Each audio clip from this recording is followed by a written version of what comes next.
Well, so welcome to the Financial Wellbeing panel. This is a really big topic, and so we appreciate you coming here, especially in a week when the markets are going a little bit crazy. And I hear there's some baseball in town, too. Some people may have stayed up late. We're going to get into this really fast, but I just wanted to throw out a couple of points that I think put an exclamation mark after the idea that this is an important topic.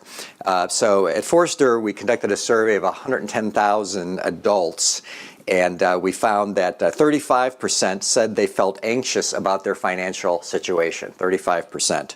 This is representative of the U.S. population.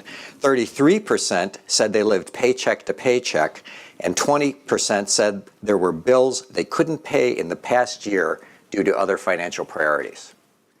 So those are people who are not having financial well-being. That's on top of the Federal Reserve study that I think many of you have seen.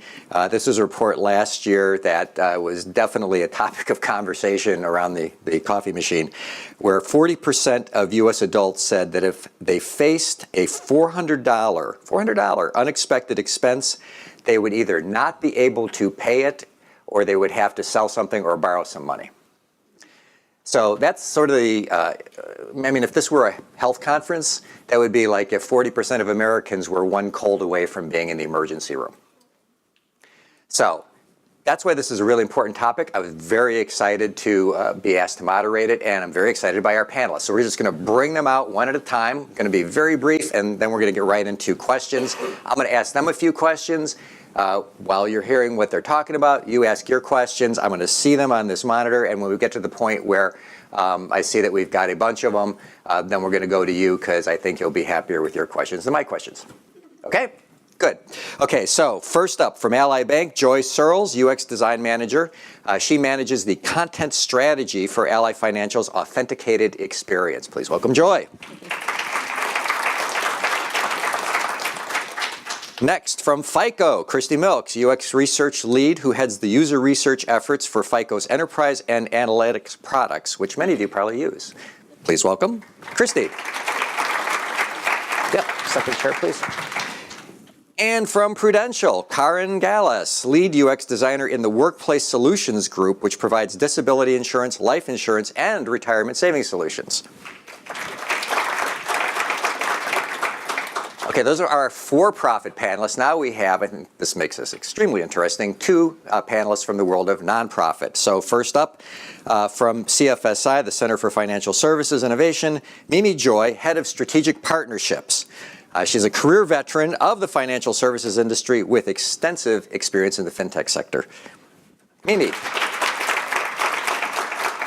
And our last panelist from Commonwealth, Gopnik, Senior Vice President who leads a team charged with, among other things, designing, piloting, and evaluating new projects.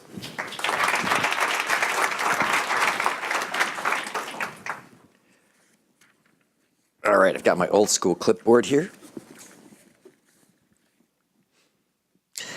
Well, thanks. Thanks for showing up. We're going to kick it off with a question for our nonprofit panelists, Mimi and Melissa.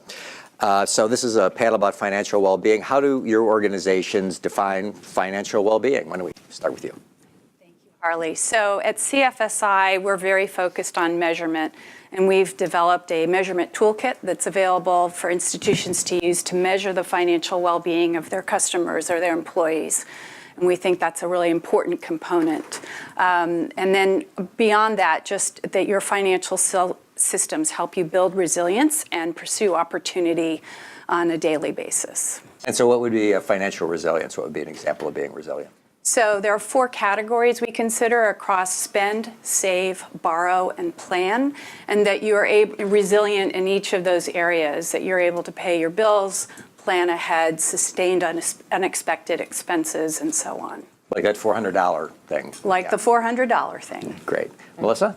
What do you think? Yeah, no, thank you. I think we have a slightly different kind of metaphor that we think about, and that's that before you can get to financial well-being, you have to get to financial security, right? So if you think about a house, before you buy the granite countertops in the kitchen, you need a strong foundation, and we think a lot of people forget about building that strong foundation, and what we call that is financial security. So they're kind of basics.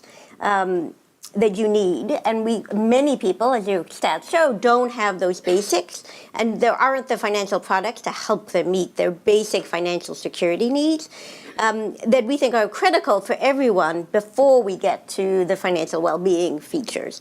And what we love about the work that CFSI has done is it really has the metrics to allow you to understand if your clients or your employees need that foundation first before they can think about the well-being path that they want to be on. So savings accounts, low-fee savings accounts, access to affordable and safe credit, ability to pay their health expenses, are all kind of key foundational products that are not available as much as they should be in the marketplace. Interesting.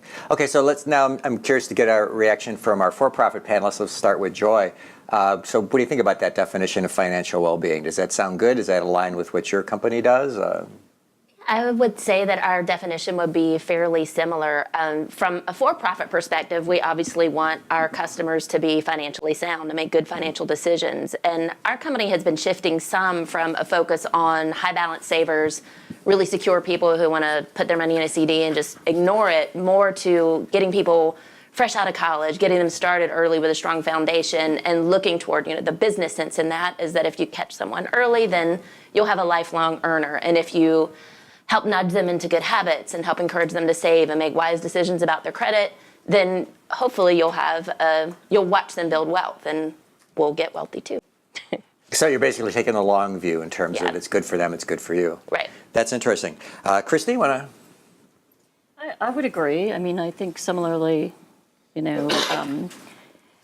only thing I would add, I guess, is just the idea of enabling people to participate in the market. That expands everyone's opportunities. So educating people when they're young or when they just are at a point when they need that education, and also expanding access to the credit. And that's something that FICO has been engaged with more and more over the past few years, partly because that's also important to all of you. That's interesting because that's a little bit of a bigger challenge getting them to participate in the market. I mean, it's not to make banking products sound easier than we all perhaps hope they are and would like them to be. But so what kind of things are you doing to try and get people to be more market savvy?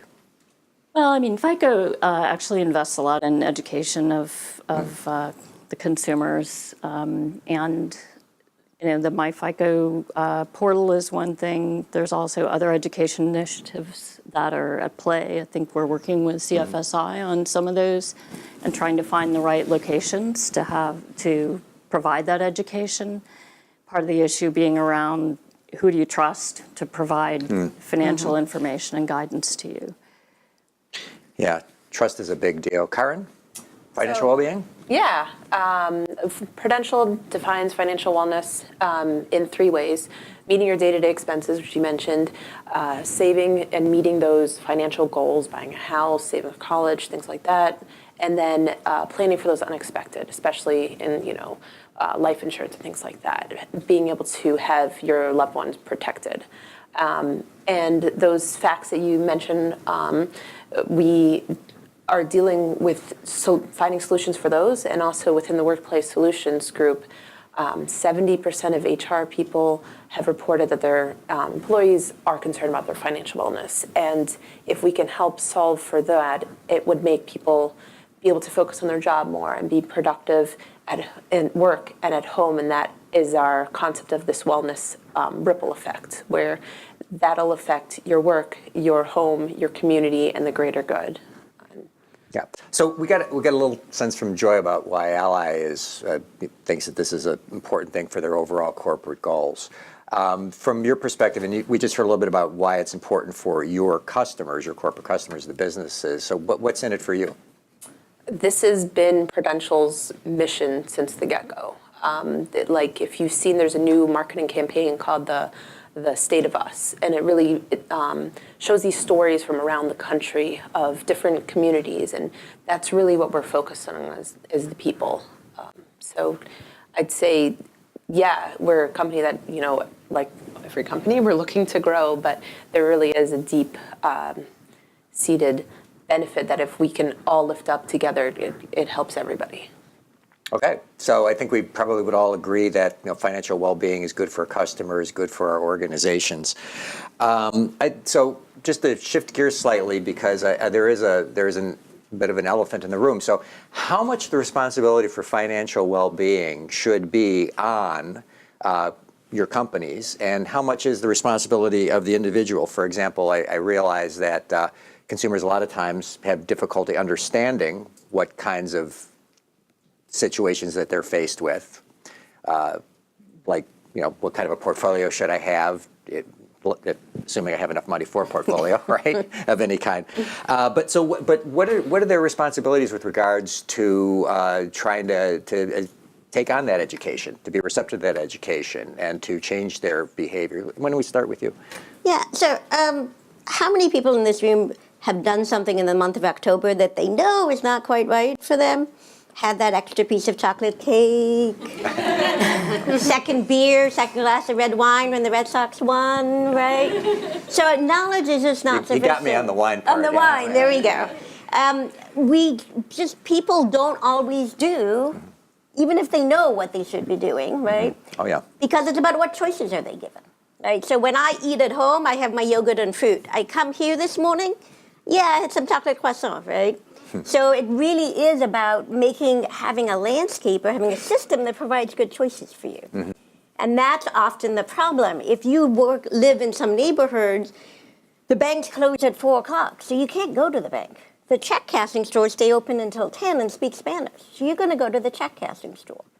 If you're looking for diapers for your kid, the convenience store in your neighborhood, yes, they're more expensive, but you can't get to the BJ's because there are none in your neighborhood.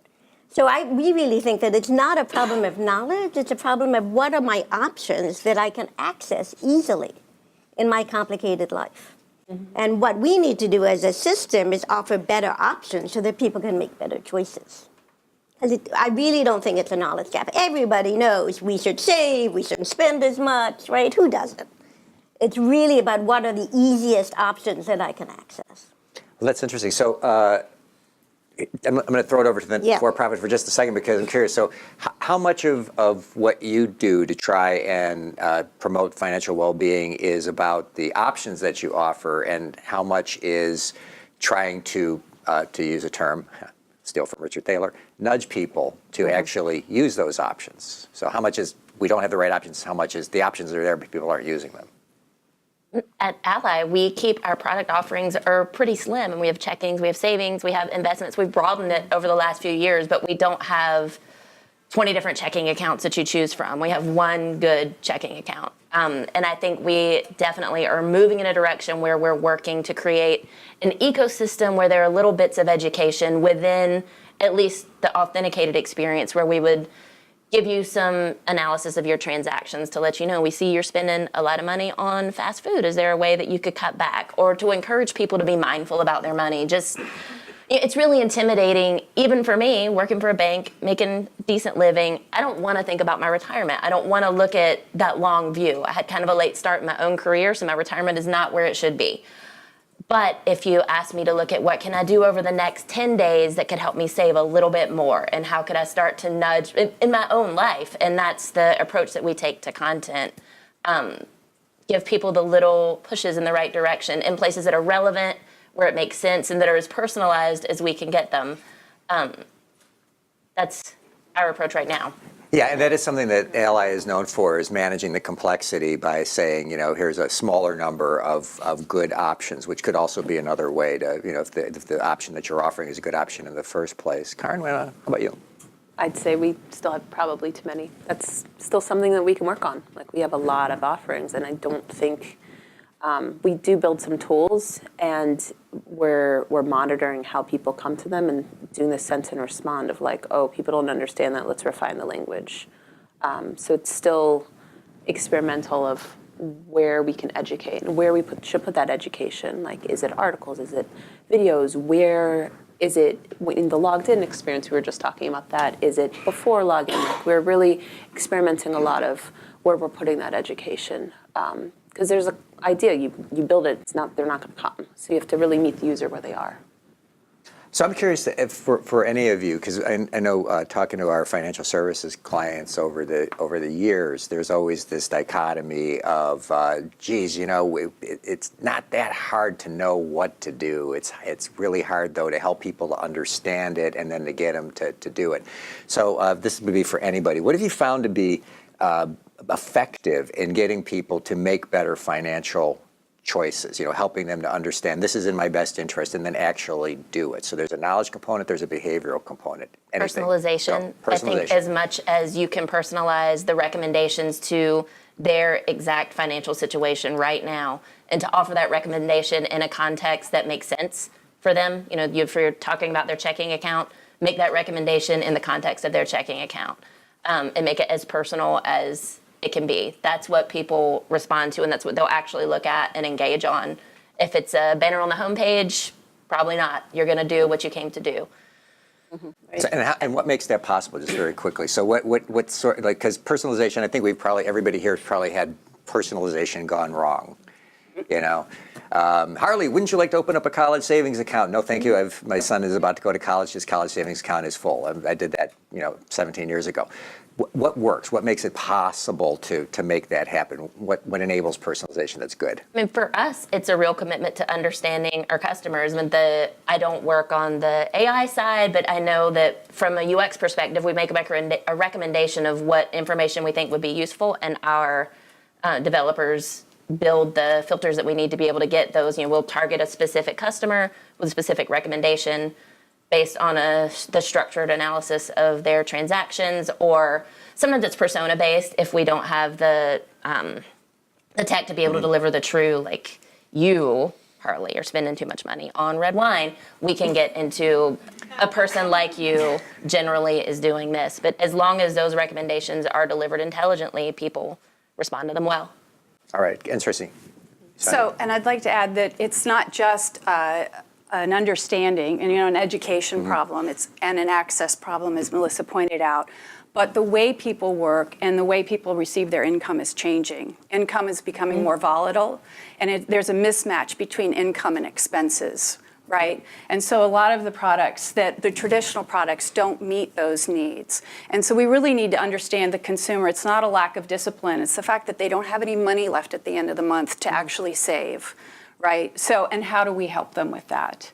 So we saw data earlier today that unemployment is very low, but wages have stagnated. People are working 2 and 3 jobs to get by, right? So how do we help those individuals? How do you do it? Yeah, I mean, I think one of the ways we have discovered is make it fun, right? Who enjoys looking at their financial bank statements, right? Oh, wow, this weekend I get to think about my finances, right? So how can we make that a fun and engaging experience so that people don't have the cognitive overload of, right? So you can't make good decisions if that's where your brain is at. If you're going, no one's going to make a good decision. So how do you reduce that? You make it fun and engaging. We use prizes, we use games. That's what we need to do to get people to engage and then be able to make good financial decisions. So we've had a ton of good success using prizes, giving people, how many of you bought Mega Million tickets? Right? Come on. Right? We all did, right? I actually didn't, but it was only because you couldn't find the place, right? Something like that. So how can we have people that sense of lottery? And how many of us made plans? Ooh, I'm going to do this when I get this money, right? How can you have that same sense of fun and excitement to save money? I'm going to save $10 this week. Maybe I'll win $25 at the end of the month when my bank runs a sweepstakes, for example. And we've had huge success all around the country doing that kind of things with financial institutions. Huh. Well, I'm kind of curious, Christy. So people seem to, check their FICO scores pretty often, or their, credit scores pretty often. What's getting them to do that? I mean, maybe there's a technique that could transfer over. Well, I think there's real world implications that are pretty clear and present when people are checking their FICO score often. I would say the one thing that, because FICO has ramped up on the education aspects, people are checking more often. In the past few years, I would say it's almost more, close to 40% more than in the past. Wow. So those efforts have paid off, and as one of the variables that goes into that. Do you think it's just awareness, or it's that they've... It's awareness, it's the economy, it's people trying to gain access to credit. Wow. Okay, so shall we go to a couple of questions from the audience? Do we have a... All right. First question that we have up here. How do you engage people to take advantage of the programs and services you offer to improve their financial well-being? Anyone? We just heard gamification. We try to build it in, like when you're signing up for your retirement plan, it asks you to think what you want to do on day one of your retirement, and you can pick like different imagery, and that feeds into your dashboard. So anytime you go on and log on and see how much you have in retirement, you can see, oh yeah, day one of retirement, I want to be sitting on a beach, and there's pictures of the beach. So building in that experience, so as you're saving for that very hopefully not too long-term goal, like you can imagine what that's going to be like of day one. So bring the reward closer to the effort. Right, and make it more doable. Small steps, right? It's really hard to lose 50 pounds, much easier to lose 2 pounds, right? So how do you make the little small steps easier to do? So how can I save 50 cents today and make micro savings possible, so that if I save 50 cents today, maybe I'll be able to save $2 next week and maybe $10 next month. And so we think it's really important to make it doable and to have early wins, right? We all like winning. So how can you make people feel engaged and feel agency that they actually can do this? You do that by giving them small, easy wins along the way. We build it into the experience too. There are some like courses that you can opt into. There's the blog that you would have to take the initiative to go read to learn more. But if you log into your checking account, you're always going to see a tip. There's always going to be some little behavior that we're recommending that you take. I know on our enterprise side, we have been doing a lot more over the past few years to improve. So FICO has a scores area, and we also do enterprise applications that some of the institutions here are using.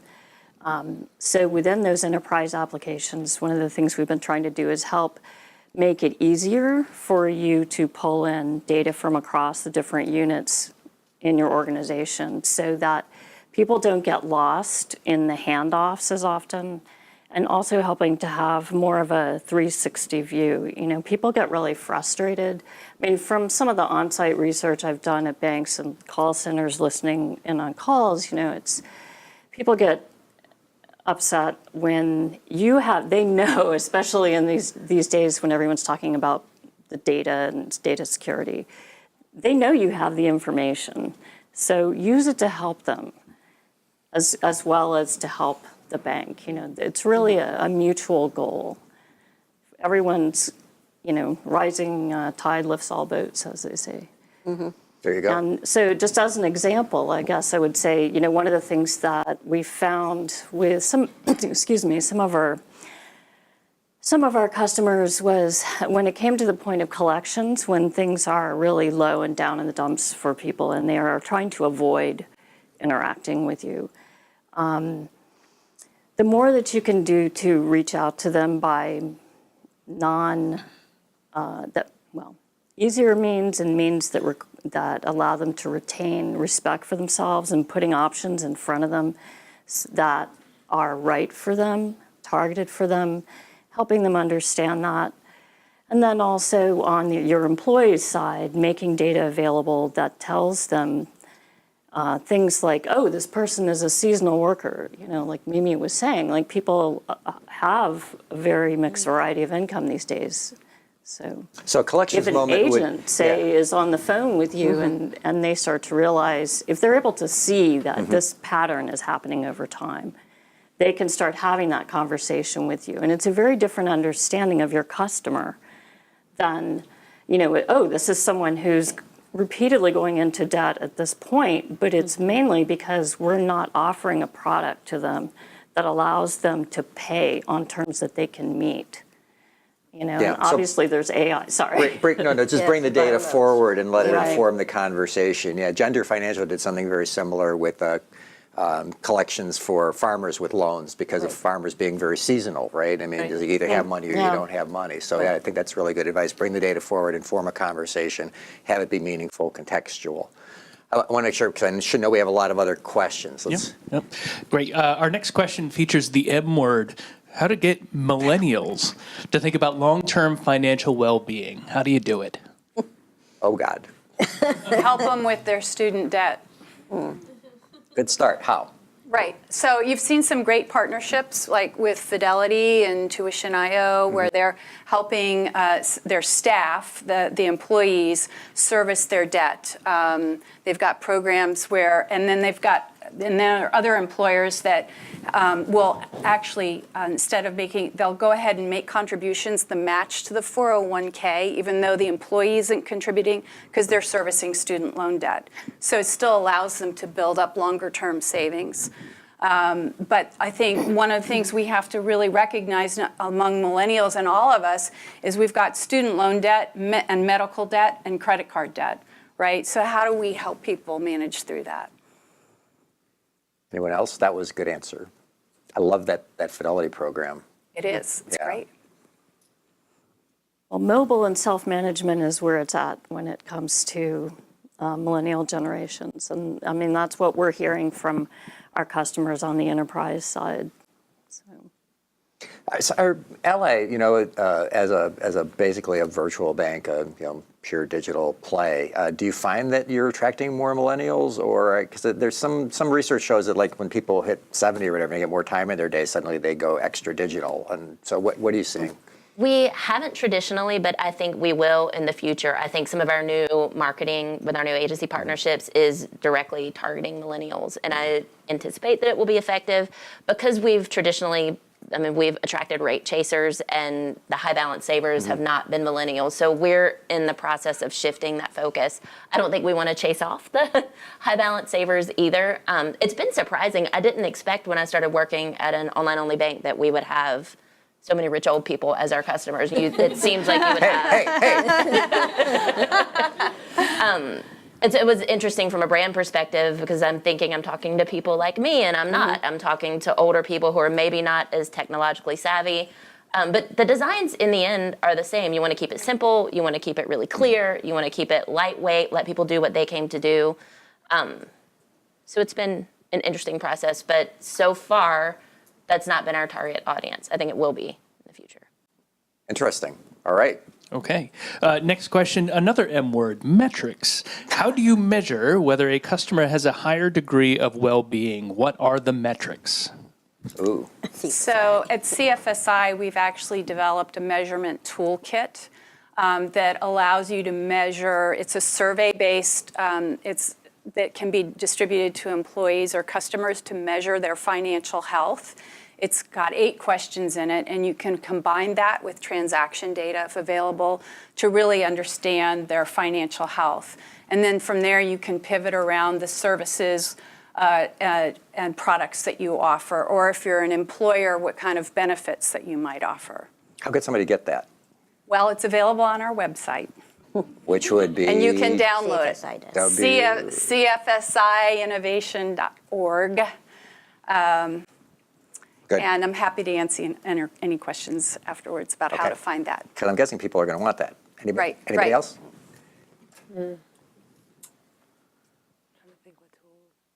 It's okay. It wasn't a trick question. Yeah.